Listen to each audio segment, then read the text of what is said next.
J'y suis. Bonjour à tous. Donc, alors, il y a des campus où vous êtes un peu réunis, il n'y a pas de problème. Euh, on va pouvoir commencer ce cours. Alors, nous avions, je crois, terminé la partie révision sur la responsabilité civile et délictuelle. Est-ce que vous nous confirmez?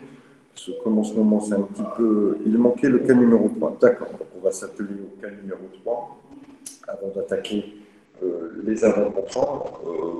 Peut-être qu'on aura vraiment notre séance sur ce point-là. Et je vais juste afficher le cas de façon à ce que tout le monde puisse l'avoir à l'écran.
Alors, dans ce cas numéro 3, le temps que je le retrouve, on peut commencer à en discuter.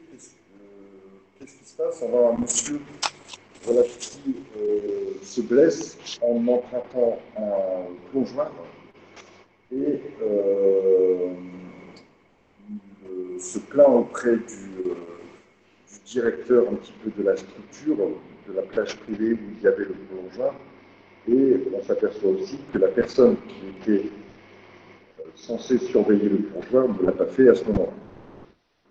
Donc a un peu déserté son poste, alors qu'il aurait dû surveiller l'accès au plongeoir et éventuellement même interdire ce monsieur qui a priori plonge alors qu'il n'y a pas trop de fond d'utiliser le plongeoir et de se blesser.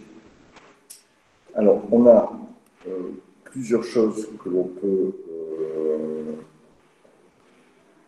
regarder sur cette problématique-là. C'est d'abord quelle est la responsabilité d'un salarié qui commet une faute alors qu'il est dans ses fonctions, alors qu'il est au travail, quelle est sa part de responsabilité et quelle est la part de responsabilité de l'employeur. Alors, responsabilité, voilà, j'y suis. Est-ce que...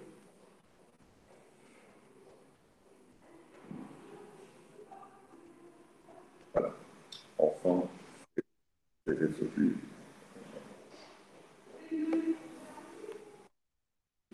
Alors, il y a des gens qui arrivent encore. Là, je dois afficher le cas. Enfin.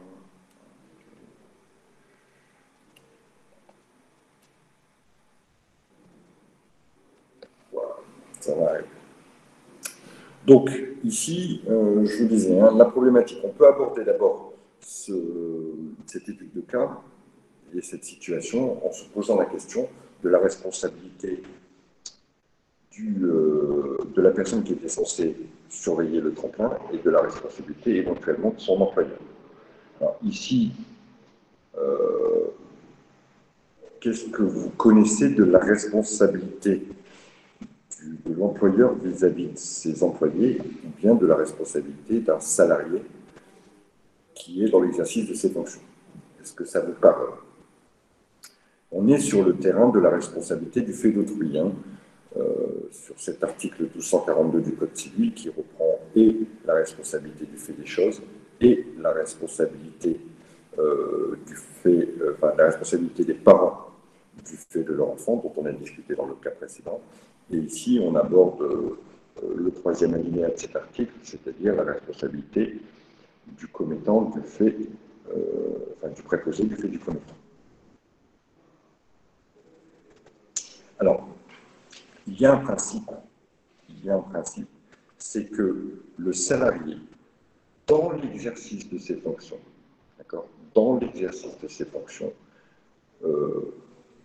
dispose d'une immunité complète. C'est-à-dire qu'il ne peut pas être responsable d'une faute qu'il aurait commise pendant l'exercice de ses fonctions. Il y a quand même une petite limite à cette responsabilité, on verra après, mais dans tous les cas, le salarié n'est pas responsable des fautes qu'il aurait fait dans l'exercice de ses fonctions. Ici, la personne qui devait surveiller le plongeoir a déserté un peu son poste, ou n'a pas fait le boulot pour lequel il était payé. Par conséquent, on peut considérer qu'il y a une faute professionnelle. Dans ces cas-là, la victime, donc M. Félix, ne peut pas agir contre le salarié, puisque celui-ci possède une immunité du fait qu'il soit simplement le salarié.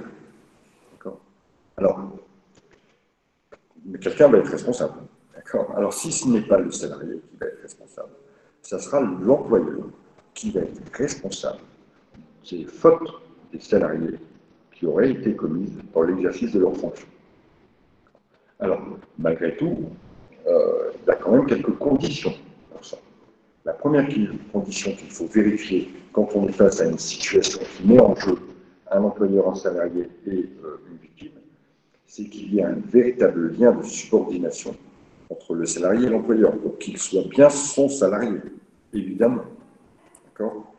Qu'il soit bien son salarié. Alors, généralement, on caractérise cette condition par l'exercice d'un contrat de travail ou par l'exercice ou par la présence d'un lien de subordination. Donc, si vous êtes vraiment mon salarié, là, effectivement, j'engage ma responsabilité. La deuxième chose qu'il faut vérifier, c'est que le salarié fait une faute. D'accord ? Ici, pas de souci pour caractériser la faute du salarié, puisque le salarié a déserté son poste, quelque part. Les autres conditions, c'est celles que l'on retrouve de façon très classique, l'existence d'un préjudice et le lien de causalité. Alors, on peut discuter du lien de causalité ici. Est-ce que c'est parce que le salarié n'a pas exercé la surveillance qu'il devait sur le plongeoir que monsieur Félix s'est blessé? On pourrait en discuter. Mais a priori, on arrive quand même, si le salarié avait surveillé le plongeoir, il aurait certainement empêché M. Félix de sauter. À partir de là, M. Félix ne se serait pas blessé. Donc, voilà comment on écarte la responsabilité du salarié pour retenir celle de l'employeur du fait de la faute de son salarié. Alors, je vous ai dit tout à l'heure que malgré tout, il y avait une limite à ceci. La limite, c'est que la faute du salarié ne soit pas une faute pénale. Alors, une faute pénale, c'est une faute, d'accord, qui est reconnue par les dispositions du Code pénal. D'accord ? Imaginons que dans l'exercice de ses fonctions, le salarié ait escroqué un client. L'escroquerie, c'est il s'est fait passer pour quelqu'un d'autre et il a frauduleusement soustrait des sommes d'argent à son profit. L'escroquerie est une infraction pénale qui est déterminée dans le Code pénal. À partir de là, on va prendre la situation suivante. D'accord ?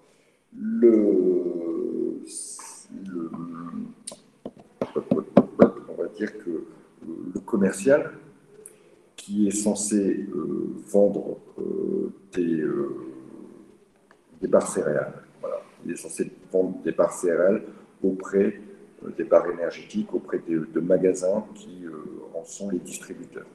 Alors, Donc, ce commercial travaille pour une société et donc a un employeur. Ce commercial je sais pas moi,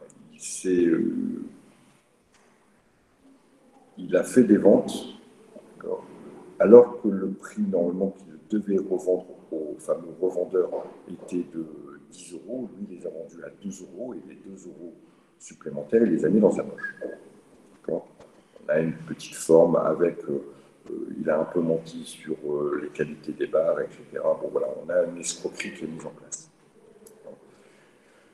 On est bien dans l'exercice de ses fonctions, c'est bien pendant qu'il était au service de l'employeur qu'il a commis cette infraction, qu'il a commis ce délit, et qu'il a, entre guillemets, arnaqué, escroqué les clients de l'entreprise. L'escroquerie, c'est bien fait à son profit, puisqu'il a embarqué les 2 euros de Delta. Lorsqu'un a une faute, pas du tout. Pas du tout. Pas du tout. On va revenir après sur ce que vous dites, on peut en discuter, d'accord.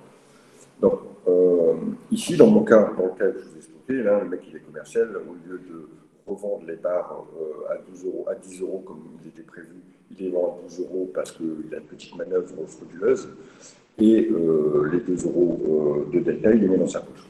Clairement, l'infraction pénale est caractérisée, d'accord. C'est une infraction d'escroquerie. On est bien d'accord qu'il est dans l'exercice de ses fonctions. À partir du moment où il y a une infraction pénale, alors l'immunité tombe. C'est-à-dire que l'employeur ne sera pas responsable de l'infraction pénale du salarié.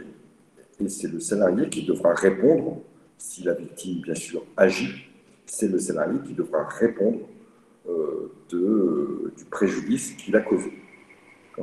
Donc, si on résume, le salarié, effectivement, il est protégé par une immunité qui renvoie la responsabilité vers l'employeur, à condition que la faute qu'il a commise ne soit pas une faute pénale. Donc, je reviens juste sur ce que vous disiez. Est-ce qu'en cas de licenciement pour faute grave, c'est obligatoirement une faute pénale? Non, pas du tout. Une faute grave, c'est une faute qui est si importante qu'elle ne permet pas que le salarié soit maintenu dans ses fonctions dans l'entreprise, tout simplement. D'accord. Donc, à partir de là, je ne sais pas, moi, le salarié qui vendrait à perte des produits, c'est pas une faute pénale. D'accord. On lui a donné comme, le vendeur, hein, parce qu'on était parti sur cet exemple-là tout à l'heure, le vendeur dont je vous parlais tout à l'heure, qui a un jour a escroqué un salarié, un client, dans une autre affaire, on va dire, au lieu, on lui a donné comme instruction de vendre les produits au prix de 10 euros, et puis lui, bon, voilà, il les vend au prix de 8 euros, ce qui fait perdre des marges importantes à l'entreprise. On peut éventuellement qualifier cette faute professionnelle comme une faute lourde, une faute grave, parce que ça met en péril les intérêts économiques de l'entreprise et que cela empêche son maintien dans l'entreprise. Un salarié qui arriverait systématiquement en retard à tous ses rendez-vous. Il n'y a pas de faute pénale dans ce cas-là. D'accord. Donc, non, la faute lourde ou la faute grave n'est pas forcément une faute pénale en cas de licenciement.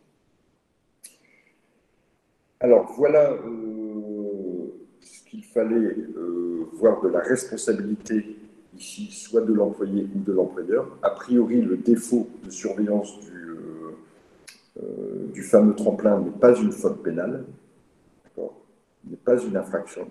Par conséquent, l'employeur sera tenu responsable de la faute de son salarié et donc tenu de réparer le préjudice causé à M. Félix. Toutefois,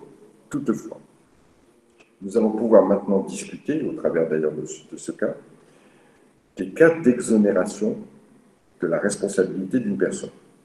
Dans quel cas une personne qui va être reconnue responsable va pouvoir dire « je suis responsable, mais je vous demande de m'exonérer, soit totalement, ou soit partiellement de ma responsabilité, parce que… » et là j'attends la suite après le « parce que ». Pourquoi une personne pourrait être exonérée alors que sa responsabilité est reconnue? Elle pourrait être exonérée. Quelles sont les causes qui permettraient de dire « oui, mais ». Je suis responsable, mais. Vous avez des idées par rapport à ça?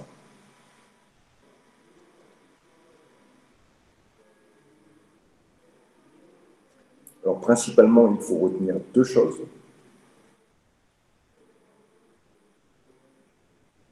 Personne considérée comme non capable. Alors, ça m'intéresse. Je vais revenir sur les deux choses que vous avez dites, mesdemoiselles. D'abord, la première chose, est-ce qu'une personne non capable ne peut pas être responsable d'une faute? Plus depuis 1984. Plus depuis 1984, je parle d'un point de vue civil, hein, je ne parle pas de la responsabilité pénale. Une personne, même incapable, une personne, même mineure, peut être reconnue responsable. Après, il y aura un déport de la responsabilité, d'accord, mais il peut être responsable d'une faute. Donc, non, pas dans le cas d'une personne incapable. Par contre, effectivement, alors je parle bien d'un point de vue civil, attention, je ne parle pas d'un point de vue pénal. On sait très bien qu'il y a des causes d'irresponsabilité pénale, la démence, des choses comme ça, qui peuvent éventuellement exonérer une personne d'un acte, d'une infraction qu'elle a pu commettre. Je ne sais pas si vous avez entendu il y a 3-4 ans maintenant, une affaire où la Cour de cassation je ne sais plus si c'est la Cour de cassation ou la Cour d'assises, a rendu un verdict en déclarant l'accusé non responsable des faits qu'il avait commis. En l'espèce, je crois que c'est l'affaire Halimi, un jeune homme monte dans l'appartement d'une vieille dame, pensant qu'elle est plutôt fortunée, et essaye de la dépouiller. Il l'attache, il y a des violences, des tortures, pour qu'elle lui dise où est caché l'argent, les bijoux, etc. Finalement, la dame est défenestrée, et donc jetée par sa fenêtre par cette personne, et bien entendu, elle décède dans la chute. La personne en question est arrêtée par les services de police, placée en détention, une enquête est ouverte, on détermine qu'effectivement c'est bien lui qui est l'auteur des tortures, des vols et de la défenestration. Mais il s'avère que cette personne est sous l'emprise de la drogue. Donc inconsciente des actes qu'elle fait. Le tribunal a décidé qu'il n'avait pas la perception nécessaire pour savoir qu'il était en train de faire quelque chose de mal. Bien sûr, parce qu'il était sous l'emprise de la drogue. Pardon. Et le tribunal a décidé que cette personne n'était pas responsable, parce qu'elle était sous l'emprise de la drogue. On aurait pu avoir la même situation, une personne qui a été prise d'une crise de démence, qui était dans un état psychotique qui ne lui permettait pas d'avoir conscience des actes qu'elle faisait. En matière pénale, ça fonctionne. Effectivement, on peut exonérer une personne de sa responsabilité pénale si elle est sous l'emprise de l'alcool, de la drogue, des choses comme ça. Il faudra bien sûr le faire reconnaître par le tribunal. En matière civile, ça ne marche pas du tout. Tout le monde est responsable. Après, qui va payer, on verra bien, mais tout le monde est responsable. Que l'on soit dément, enfant, tout le monde peut avoir fait une faute. Et ça, depuis 2 arrêts relativement célèbres, Dergligny et Le Maire, de 1984. Je peux brièvement vous expliquer ce qui s'est passé au moins dans l'un d'entre eux. Je crois que c'est dans l'arrêt Le Maire. Avant la loi de 85 sur les accidents de l'automobile, ce n'est pas tellement le contexte qui est intéressant ici, alors même s'il permet de prendre la mesure de la décision des juges, mais c'est plutôt un peu l'organisation de la pensée et de la réflexion juridique. Un homme roulant en voiture renverse malheureusement un enfant qui traverse de façon brutale hors du passage piéton. L'enfant se précipite sur la rue, lâche la main de sa maman qui le tenait sur le bord du trottoir, décide de traverser, une voiture arrive à ce moment-là et percute l'enfant qui malheureusement décède. Le chauffeur est donc reconnu responsable de l'accident. Donc, il est tenu d'indemniser, alors ici ce sera la famille, pour le préjudice moral, que le préjudice, entre autres le préjudice d'affection, que la famille a subi. Et l'auteur, malheureusement, de l'accident, le chauffeur, dit, oui, mais attendez, vous êtes bien gentil, mais effectivement, j'ai malheureusement renversé cet enfant, mais l'enfant a traversé la route de façon très brusque. Donc, quelque part, lui aussi, il a fait une faute qui doit m'exonérer en partie de ma responsabilité. L'autre partie, la famille, notamment l'enfant, via bien sûr son avocat, dit, mais attendez, monsieur, on ne peut pas considérer qu'un enfant de 4 ans ait conscience de la faute qu'il est en train de réaliser. Donc l'enfant de 4 ans ne peut pas avoir commis une faute. Il pourrait éventuellement vous exonérer de votre responsabilité. Les juges en ont décidé autrement. Dans cette affaire, les juges en ont décidé autrement. Et aujourd'hui, de jurisprudence constante, un enfant peut faire des fautes, même s'il n'a pas conscience, puisqu'à l'âge de 4 ans, on peut ne pas avoir conscience du danger que l'on court en traversant une route. D'accord, c'était notre cas d'espèce. Mais un enfant, même un enfant de 4 ans qui n'aurait pas suffisamment de développement intellectuel pour avoir conscience du danger, de la faute qu'il commet, sera responsable et peut avoir fait une faute qui peut être prise en compte par les tribunaux. Donc, ce que vous disiez sur l'incapacité, ici, en matière civile, ne fonctionne pas, alors qu'en matière pénale, ça fonctionne. Alors, par contre, je crois que c'est Yvonne. Je vais juste regarder le message que vous aviez indiqué.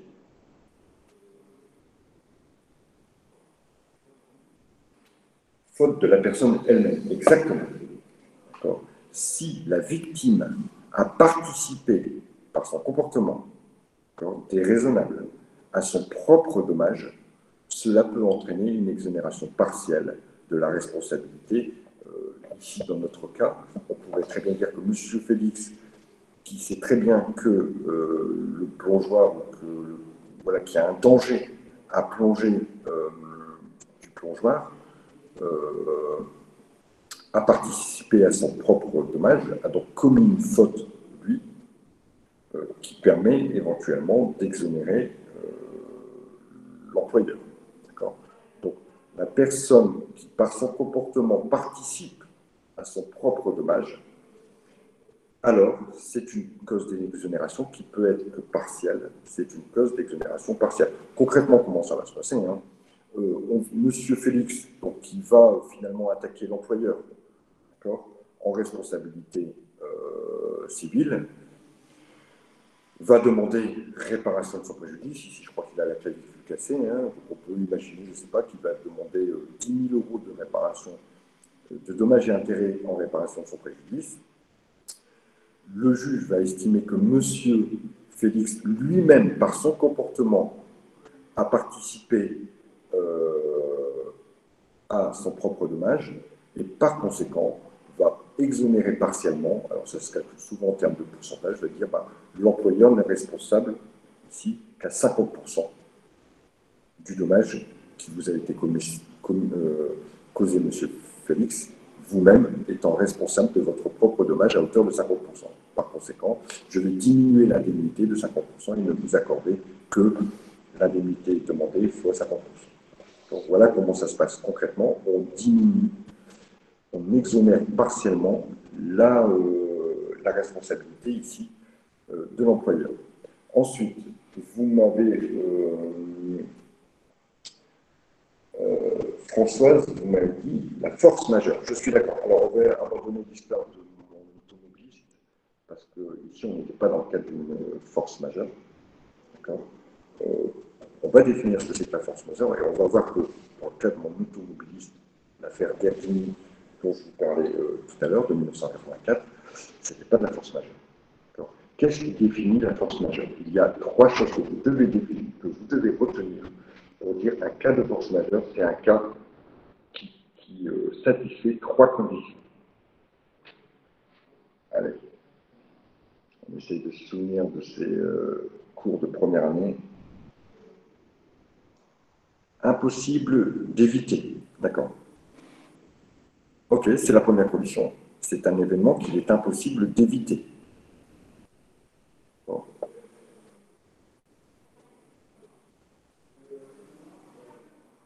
Qui est inévitable. Qui est imprévisible. Exactement. Et le dernier.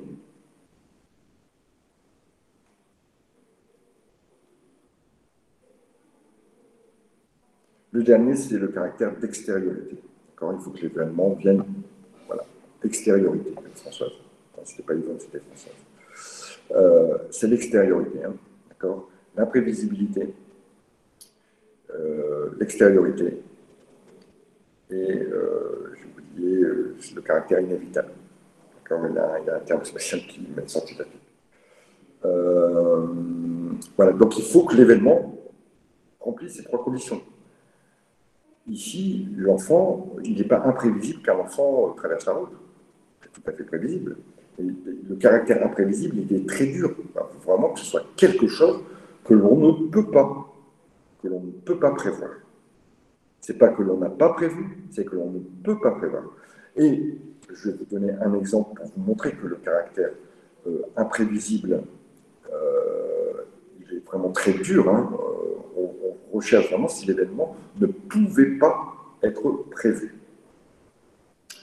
Une personne se trouve sur le quai du métro, d'accord? Une personne se trouve sur le quai du métro et malheureusement, une autre personne la pousse au moment où le métro arrive, d'accord? La pousse sous les rames du métro. La victime qui, je vous rassure, dans ce cas-là, dans cette affaire-là, ne décède pas, mais est gravement blessée, va chercher bien sûr une responsabilité. Va chercher la responsabilité d'abord de la personne qui l'a poussée, dans un premier temps, mais aussi, puisqu'elle a été percutée par le métro appartenant à la SNCF, responsabilité du fait des choses, elle va rechercher la responsabilité aussi de la SNCF. Alors vous allez me dire, ah ben c'est bien, on peut cumuler les responsabilités. Oui, on peut cumuler des responsabilités. Certaines responsabilités, pas toutes, d'accord, mais certaines sont alternatives, soit on va d'un côté, soit on va de l'autre. Mais dans certains cas, on peut aller rechercher la responsabilité de plusieurs personnes.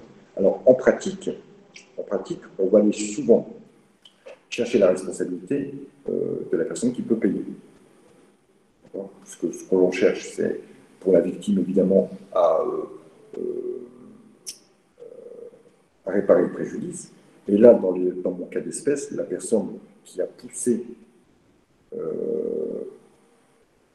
l'autre personne sous les voies, sur les voies au moment où le métro passait, c'est une personne qui était suivie psychiatriquement, qui faisait des séjours réguliers, qui n'avait pas forcément d'assurance, enfin, l'assurance n'aurait pas fonctionné dans ce cas-là, mais qui n'avait certainement pas les moyens éventuellement de payer. Alors que vous savez que si vous attaquez la RATP ou la SNCF, ce sont des entreprises et que dans ces cas-là, ces entreprises ont les moyens éventuellement de payer les dommages et intérêts auxquels vous aurez pu être condamné. Donc ici, la personne a tout à fait normalement, plutôt qu'attaquer celui qui l'a poussé, sur le volet civil, sur le volet pénal, bien sûr, évidemment, la personne qui l'a poussé est responsable pénalement. Mais encore une fois, ici, on peut se poser la question sur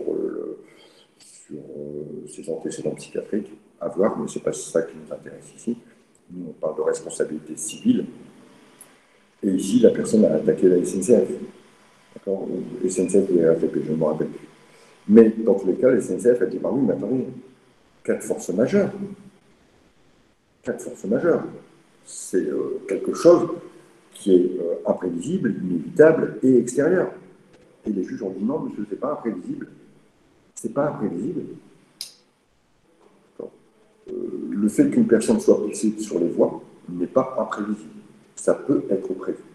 Imprévisible, c'est que vraiment, il n'y a aucune possibilité d'avoir pensé à ça. Aucune possibilité. Vous voyez que le caractère imprévisible, il est vraiment ultra, ultra sensible.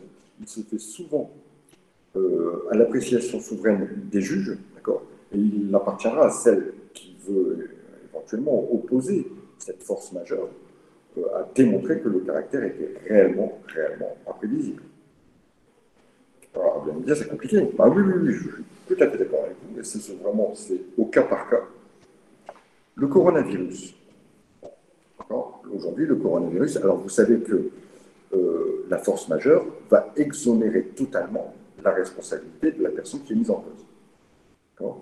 Donc, si une personne dont la responsabilité a été retenue arrive à prouver, arrive à démontrer que les faits qui lui sont reprochés sont des faits qui peuvent relever d'éléments qui ont le caractère de la force majeure, à ce moment-là, sa responsabilité sera totalement exonérée. Il ne sera pas responsable. Notre coronavirus ici, qui est apparu l'année dernière au mois de mars, voilà, on va fêter nos 1 an de coronavirus d'ici une semaine. Je crois que c'était le 14 mars, les premiers confinements et l'arrêt des écoles, notamment, je crois, l'année dernière. Le coronavirus a servi de cas de force majeure dans de nombreux cas où des fautes contractuelles, des obligations contractuelles n'ont pas pu être réalisées. On va prendre un exemple. Alors, je n'ai pas d'exemple concret, mais un exemple de je dois livrer de la marchandise fraîche, d'accord, je suis à Lille, je dois livrer la marchandise à Lyon. Le camion réfrigéré Lyon attend la marchandise pour mettre en route un restaurant. Enfin, voilà, vous pouvez imaginer toutes les situations où effectivement il y a une nécessité de livrer. Le contrat prévoit bien que la livraison doit avoir lieu le 15 mars 2020, donc l'année dernière, 15 mars 2020, juste après le confinement, qui a été prononcé, si on se met la date du 14, et le contrat a été signé au mois de janvier. Évidemment, confinement oblige, je ne peux pas livrer la marchandise. Or, le contrat m'obligeait à livrer la marchandise. Faute contractuelle, non-respect d'une obligation. L'autre partie peut éventuellement rechercher ma responsabilité contractuelle et me demander de payer un préjudice qu'elle aurait subi par le fait du non-respect du contrat. Donc, beaucoup d'affaires sont nées de cette problématique-là, et toutes ces affaires sont tombées à l'eau parce qu'on a dit que le coronavirus était un cas de force majeure. Et qu'à partir du moment où donc, il était imprévisible, et moi c'est sur ce côté imprévisible où je me dis il faut regarder la date de signature du contrat. Parce qu'au mois de janvier, on était au courant du coronavirus. Il était déjà apparu en Chine. Dès le mois de février, l'Italie se confinait. La France a attendu, était un des derniers pays à se confiner l'année dernière en mars. Donc, on pouvait imaginer les conséquences du coronavirus, puisqu'on connaissait déjà certaines dispositions qui avaient été prises dans d'autres pays. Donc, si le contrat a été signé, imaginons au mois de septembre 2019, on n'avait pas encore connaissance du coronavirus, je suis plutôt d'accord sur la partie c'est un cas de force majeure.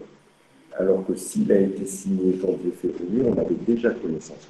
On pouvait imaginer effectivement que ça aurait pu avoir des répercussions.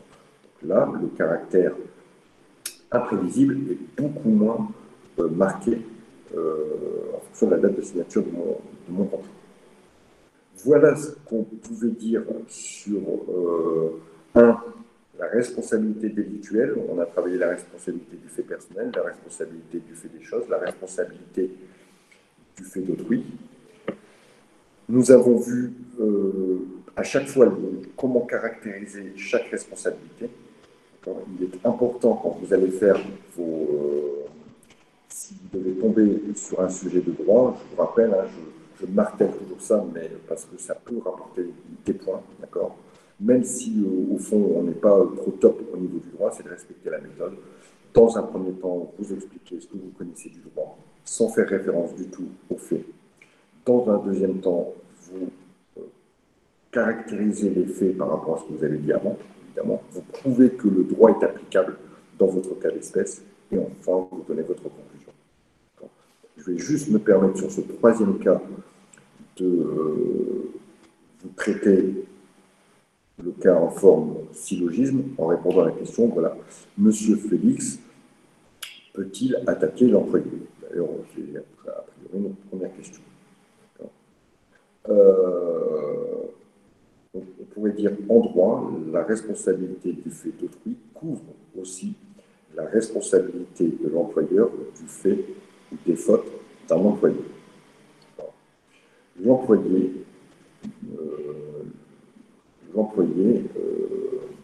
je cherche mon terme, l'employé jouit d'une immunité en cas de faute réalisée pendant l'exécution de son travail. Cela nécessite de caractériser un lien de subordination entre l'employé et l'employeur. La responsabilité du fait d'autrui s'applique donc à l'employeur qui sera responsable des fautes commises par son employé. Hop, voilà, j'ai dit tout ce que je savais du droit. En l'espèce, a priori, rien ne permet de douter que le salarié responsable du plan bourgeois soit un salarié effectivement en contrat de travail avec l'employeur. On dit que c'est le salarié, donc a priori, il a bien un contrat de travail. Donc, le lien de subordination est caractérisé. L'employé ayant quitté sa surveillance du conjoint, il a bien commis une faute qui est à coup sûr, qui n'est pas une faute pénale. D'accord ? De plus, c'est bien pendant ses horaires de travail, pendant son service, que la faute a été commise. Donc l'employé a fait une faute pendant son service. Le lien de subordination est caractérisé. Voilà, vous avez dit que les conditions sont réunies, c'est une faute, qui n'est pas une faute pénale, qui a été réalisée pendant le service de l'employé. C'est bien un salarié du directeur de la plage, là. Par conséquent, l'employeur sera responsable du fait de son salarié. Monsieur Félix pourra obtenir, à condition bien sûr de déterminer un préjudice à l'imposabilité, une indemnisation auprès de l'employeur. Vous voyez comment j'ai déroulé les choses, d'accord? Que du droit, des faits, de la conclusion. Si vous faites ça, vous êtes déjà pratiquement sûr d'avoir une partie des points parce que vous aurez respecté la méthode. Si en plus le fond est plutôt bon, et ben, vous aurez tout gagné. Voilà, ça conclut notre chapitre et notre temps de révision sur la responsabilité délictuelle, en sachant que nous avions aussi consacré une partie de la correction du BTS blanc du mois de janvier sur la responsabilité contractuelle. On devrait avoir couvert une bonne partie de ce programme concernant la responsabilité. En sachant qu'en matière de responsabilité pénale, il ne vous est pas demandé de connaître grand-chose.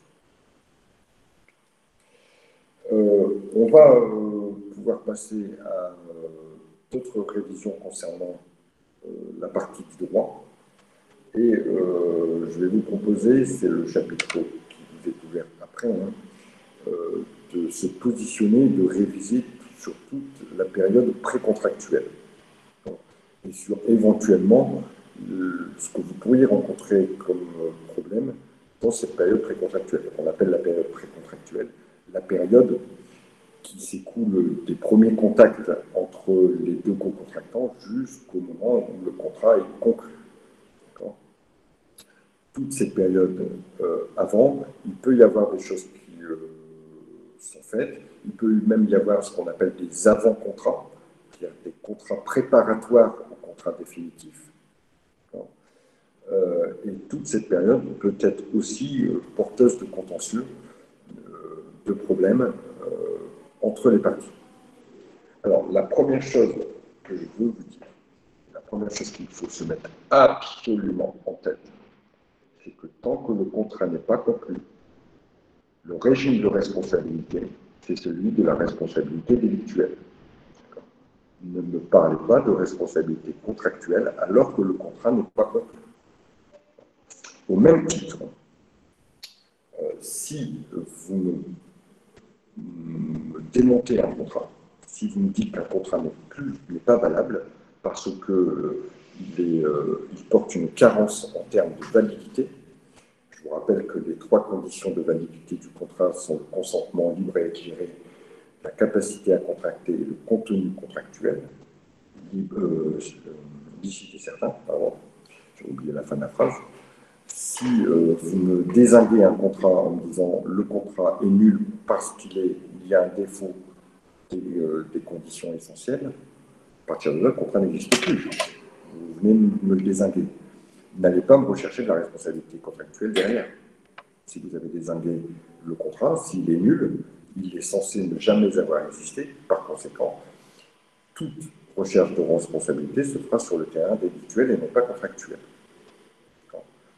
Donc, dans votre tête, c'est le contrat existe-t-il et est-il valable? Vous pouvez retenir comme formule, par exemple, si vous devez travailler sur, voilà, est-ce que je vais travailler en période avant ou après le contrat, 2 choses différentes, au moins sur les régimes de responsabilité, c'est que le contrat, c'est un accord de volonté. Il faut donc qu'il y ait l'accord des deux pour que le contrat soit formé, plus les autres conditions de validité, bien sûr. Mais on dit souvent que le contrat, c'est un accord de volonté qui fait naître des obligations d'un côté et de l'autre. Ou encore, le contrat, c'est une rencontre entre une offre et une acceptation. Une rencontre entre une offre et une acceptation. Je répète les 2 formulations qui peuvent être intéressantes à retenir et à replacer dans un cas pratique. D'abord, que le contrat, c'est un accord de volonté qui fait naître des obligations pour chacune des 2 parties. Et ensuite, deuxième formulation que l'on peut retenir, c'est que le contrat, c'est une rencontre entre une offre et une acceptation. Une fois, partant de là, nous, on va se situer justement avant cette rencontre, avant cet accord de volonté, sur toute la période pré-contractuelle, toute la période qui se situe donc avant le contrat. Alors, pendant cette période, je vous ai dit, il peut se passer plein de choses, comme il ne peut rien se passer. Le contrat, il peut être très rapidement formé sans qu'il y ait eu de période pré-contractuelle. Alors, on va voir 5, aujourd'hui, bien sûr, on n'aura pas l'occasion de voir les 5, mais on va voir 5 éléments. Alors, je vais peut-être, il reste un bon quart d'heure, on va peut-être pouvoir s'attacher sur deux parties. Bon, donc, nous, on va voir 5 choses qui concernent la période précontractuelle. La première chose, c'est ce qu'on appelle la période des pourparlers, la période des négociations. Qu'est-ce qui peut se passer pendant la période de négociation? Deuxième chose, c'est le pacte de préférence. Troisième chose que l'on va voir, c'est l'offre et la demande. Une offre. Quatrième chose, c'est la promesse unilatérale. Cinquième chose, la promesse synallagmatique. Quelqu'un peut me rappeler ce que veut dire le terme synallagmatique? S-Y-N-A, 2-L-A et la suite. Quelqu'un peut me rappeler pour dire que je parle la même langue que vous? Un contrat synallagmatique, c'est quoi? Que veut dire le terme synallagmatique? Surtout, s'il y a des choses que vous ne comprenez pas, il faut m'arrêter. Ouais, ok, ouais, voilà. D'accord? Donc c'est un contrat qui engage, ou un acte qui engage 2 personnes, et donc qui fait naître des obligations pour l'une et l'autre. Alors moi, un contrat de vente, c'est un contrat synallagmatique. L'un s'engage à fournir une chose, et l'autre s'engage à payer la chose. Par contre, une donation est un contrat unilatéral. Seul le donateur s'engage à donner un bien, une chose, une somme, etc. D'accord. Une donation est un contrat. Mais ici, dans le cas présent, c'est un contrat unilatéral, donc qui n'engage qu'une seule personne. Donc un contrat synallagmatique, c'est un contrat qui engage 2 personnes. Donc une promesse synallagmatique, c'est une promesse qui engage 2 parties. Donc voilà les 5 choses que l'on va voir durant cette séance. Alors, on va faire un petit peu de théorie au départ, d'accord? Enfin, la théorie, je vais surtout vous expliquer et vous rappeler peut-être principalement où sont les problèmes, qu'est-ce que l'on peut, parce qu'on va être très pragmatique, hein, si on est en période de pourparlers, on est en période de discussion, il n'y a qu'un seul problème qui peut vous être posé. Si on est en période de pacte de préférence, il n'y a qu'un seul problème qui peut vous être posé. Si on est en période offre-acceptation, pareil, il n'y a qu'un seul problème. Pour la période promesse unilatérale, il n'y a qu'un seul problème. À chaque fois, il y a un truc qui va être ciblé par le rédacteur du sujet. Le litige. Nous, ce qu'on va voir, c'est comment on définit la période, le litige et la réponse au litige. Et comme ça, vous faites une petite fiche en revisionnant peut-être la vidéo d'aujourd'hui, avec l'appui de vos coudes, vous faites une fiche, voilà, comment je caractérise une période, quel est le litige qu'on peut me soumettre, et comment caractériser le litige et quelle est la solution, finalement. Alors, commençons par la première, qui est cette période des négociations qu'on appelle aussi période des pourparlers. P-O-U-R, P-A-R-L-E-R-S. Période des pourparlers. Moi, c'est quand on est en train de discuter. On est en train de discuter du contrat, des éléments du contrat, des prix, des choses, des délais, des livraisons. Voilà, donc c'est toute la période qui peut être très courte, mais qui peut, de temps en temps, pour des contrats un peu plus importants, être relativement longue. Imaginons que vous soyez le directeur d'un magasin qui commercialise des produits diététiques à destination des sportifs. Vous êtes en négociation actuelle pour pouvoir distribuer une certaine marque. On vous a fait des propositions et on vous interroge aussi qu'est-ce que vous pensez sur la quantité que vous allez nous commander par mois, à quel prix on va vous les faire, est-ce qu'on va vous donner un facing pour présenter nos produits. Voilà, on est en train de discuter de tout ça. Bon. Donc ça veut dire que là, dans cette période-là, comment on peut la qualifier? C'est une période de négociation pendant laquelle les termes du contrat ne sont pas encore fixés par les deux parties. Les parties sont en train de discuter de la totalité ou d'une partie, c'est-à-dire que tous les termes du contrat ne sont pas fixés, ou au moins les principaux termes ne sont pas fixés. Bien souvent, on parle des choses et des prix. Pendant cette période-là, on la qualifie comme ça, une période pendant laquelle les parties sont en train de discuter du contenu contractuel. Voilà. Hop, vous avez qualifié, vous savez où on en est. Quelle est la problématique, le seul problème que l'on peut vous soumettre pendant cette période? Qu'est-ce qui peut se passer comme événement qui peut être un événement qui amène les parties devant un tribunal ou en tout cas un événement qui va faire naître un litige, à votre avis?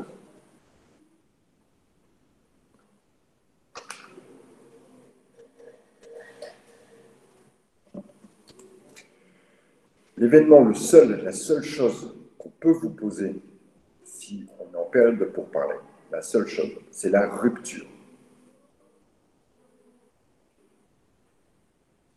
Ouais, alors l'obligation d'information, l'obligation de loyauté, alors on est...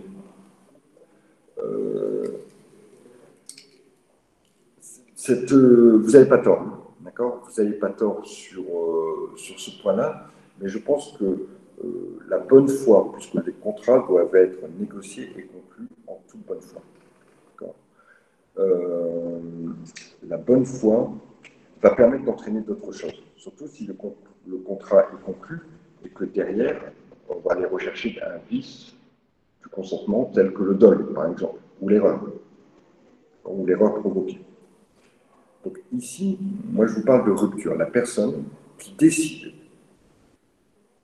d'arrêter les négociations et d'aller, par exemple, conclure avec quelqu'un d'autre. Moi je suis en pleine négociation donc avec ce fournisseur de barres énergétiques. Ça fait 3 mois que l'on est en train de discuter des emplacements, des volumes, des prix, des conditions de paiement, des dates de livraison. Ça fait 3 mois qu'on est en train de discuter, on s'échange des mails, on a des réunions de travail. J'ai été même dans leur bureau pour me former aux produits, etc. Donc on voit vraiment qu'on voilà, est en période de négociation. Et d'un seul coup, je reçois un mail. Alors qu'on est presque au bout, là, on a presque fini de de trouver un accord sur toutes les clauses, je reçois un mail. Bonjour monsieur, finalement, nous avons décidé de ne pas travailler avec vous. Nous avons choisi plutôt un autre magasin qui se trouve dans la ville d'à côté. Bing! Alors, à votre avis, voilà l'événement que l'on peut vous soumettre.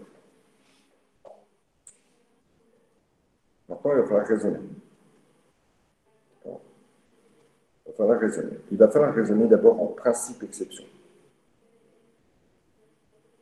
Le principe, c'est quoi? Donc, imaginons qu'on se trouve dans une étude de cas où on vous explique que vous êtes en train de négocier, blablabla, et que d'un seul coup, vous recevez un mail vous indiquant que finalement, ils ont décidé d'aller conclure avec un de vos concurrents, en plus. Et basta.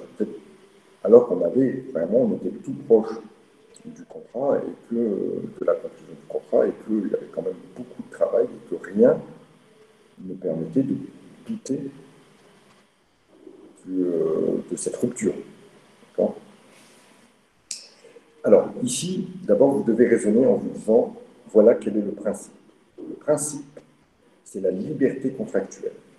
La liberté contractuelle permet au contractant, permet à une partie, de choisir son contractant, de choisir de contracter, de choisir de ne pas contracter et de choisir le contenu contractuel. D'accord? Choisir son contractant, choisir de vendre, choisir à qui je vends, choisir de lui vendre, choisir de ne pas lui vendre et choisir quoi lui vendre. Ça, c'est le principe. D'accord? Donc, au nom du principe, a priori, le mec, il a tout à fait le droit d'aller traiter avec quelqu'un d'autre. Maintenant, quelles sont les exceptions à ce principe? D'abord, il y a des exceptions légales. Il est interdit aujourd'hui de vendre de l'alcool à des mineurs. C'est bien une exception au principe de la liberté contractuelle. A priori, si j'ai envie de vendre de l'alcool à un mineur, liberté contractuelle, j'ai le droit de choisir un contractant, donc oui, j'aurai le droit de lui vendre. Or, on sait tous que la vente d'alcool ou même de cigarettes ou même de jeux d'argent à des mineurs est interdite. Donc il y a encore d'abord des limites légales. On ne va pas trop s'appesantir là-dessus, on ne va pas trop s'attarder là-dessus parce que ce n'est pas trop l'objet de notre cas ici. Donc même quand dans une majeure, vous allez donner des points de droit qui vous paraissent intéressants, mais qui ne collent pas trop à notre espèce ou qui ne sont pas forcément déterminants pour la résolution, ne vous attardez pas trop dessus, pour ne pas perdre votre correcteur. Donc on pourrait très bien dire, le principe, c'est la liberté contractuelle. Celle-ci permet aux parties de contracter ou de ne pas contracter ou de choisir leur contractant et encore le contenu contractuel. Toutefois, cette liberté contractuelle trouve un certain nombre de limites, d'abord dans des dispositions légales. Vous pouvez même donner un exemple, qui interdise par exemple à un commerçant de vendre de l'alcool à un mineur. En outre, la deuxième exception, et c'est celle qui va nous intéresser, c'est l'exception qui est liée aux conditions de la rupture. Toutefois, le législateur a aussi prévu que la rupture ne devait pas être abusive et ne devait pas être brutale. Voilà, vous avez votre cadre juridique. Principe de liberté contractuelle, des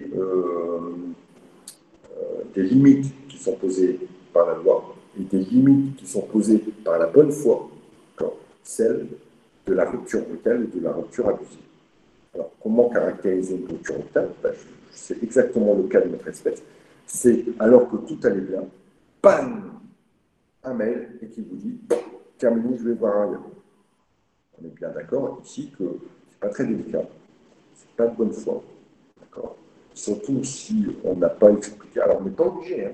Mais par exemple, si pendant les discussions, le fournisseur m'avait aussi indiqué qu'il était en discussion avec d'autres partenaires et que, pour l'instant, il ne savait pas avec lequel il allait conclure, le fait qu'il m'adresse un mail pour me dire que finalement il avait choisi quelqu'un d'autre, c'est pas abusif, c'est pas brutal, c'est pas un coup de traite, il n'y a pas de mauvaise foi là-dedans, je le savais dès le départ. D'accord? Donc si vous arrivez à caractériser la brutalité de la rupture et le côté abusif aussi de la rupture, vous aurez effectivement un cas qui rentre dans la partie des exceptions à la liberté contractuelle. On pourrait aussi définir comme rupture brutale ou abusive celle de faire semblant de négocier avec quelqu'un d'autre, par exemple, pour faire monter les prix. Ou simplement, vous négociez avec vous, mais sans avoir jamais l'intention de conclure. Tout ça parce que je suis aussi en négociation avec quelqu'un d'autre et que j'ai envie de faire monter les prix. Et puis, du jour au lendemain, je vous dis, bah non, finalement, non, je vais conclure avec l'autre tout ce qui m'intéressait. Alors, vous ne le savez pas, il faudra bien sûr après le démontrer, évidemment. Mais tout ce qui m'intéressait, c'était de faire monter les prix de mon autre partenaire. Alors, voilà, ce qu'il faut retenir, principe liberté contractuelle, exception, d'abord les exceptions légales posées par la loi. Deuxième type d'exception, la rupture brutale. Vous caractérisez votre rupture brutale avec l'effet d'espèce. Alors en général, ce sera très clair. Hein. Soit la rupture est brutale, soit elle n'est pas brutale. Si elle n'est pas brutale, ben c'est tout. On va pas. Si le mec, je vous dis encore une fois, voilà, si pendant les discussions, plusieurs fois, à travers des mails, à travers des échanges, je vous ai indiqué que j'étais aussi en négociation avec quelqu'un d'autre, et que pour l'instant aucune décision n'était prise, que un mois après, je vous dis, ben non, finalement, comme je vous l'avais dit, l'autre partenaire a plutôt ma préférence et je décide de conclure avec lui et de stopper les négociations avec vous. On ne peut pas considérer que ce soit brutal ni abusif.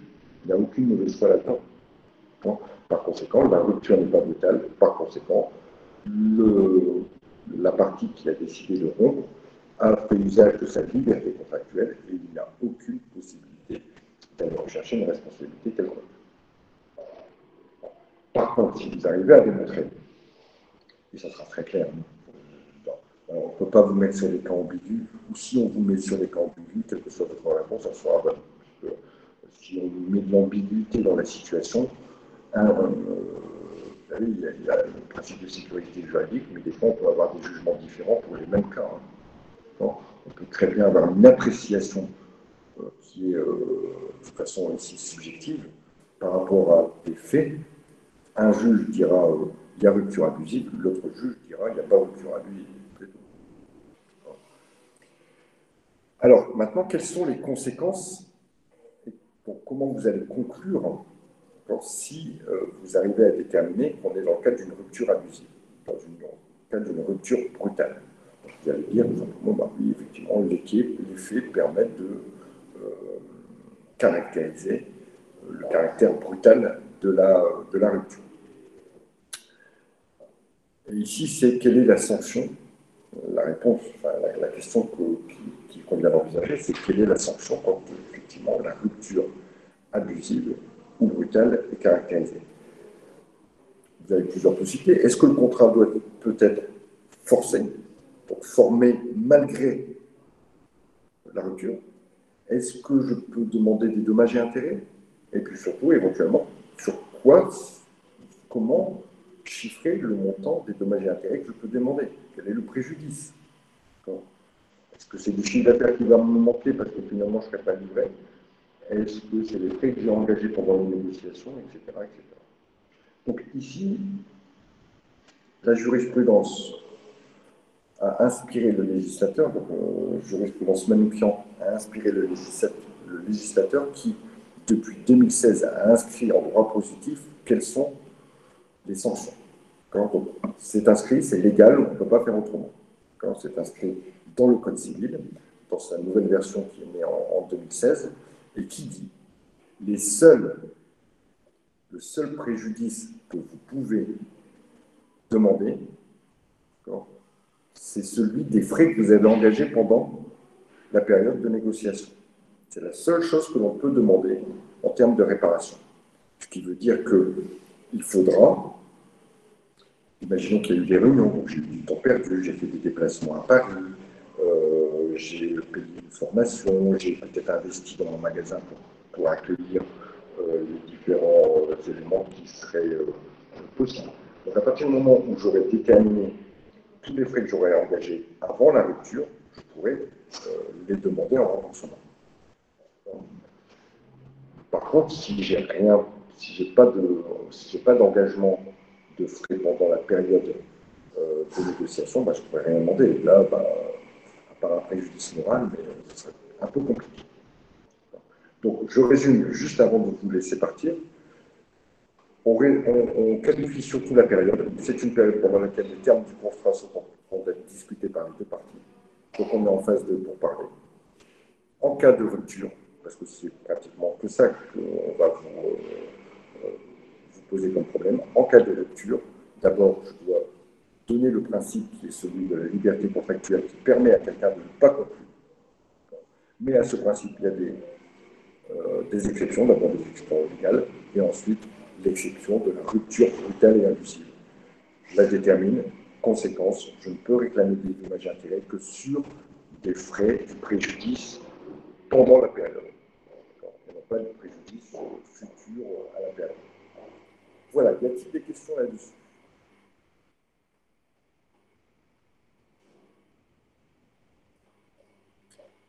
Bon, écoutez, s'il n'y a pas de questions, je vais vous laisser pour aujourd'hui. Je crois qu'on se retrouve tout à l'heure. Il me semble bien qu'on se retrouve tout à l'heure. On continuera cette problématique de la période précontractuelle. Allez, je vous souhaite une bonne fin de matinée et à tout à l'heure.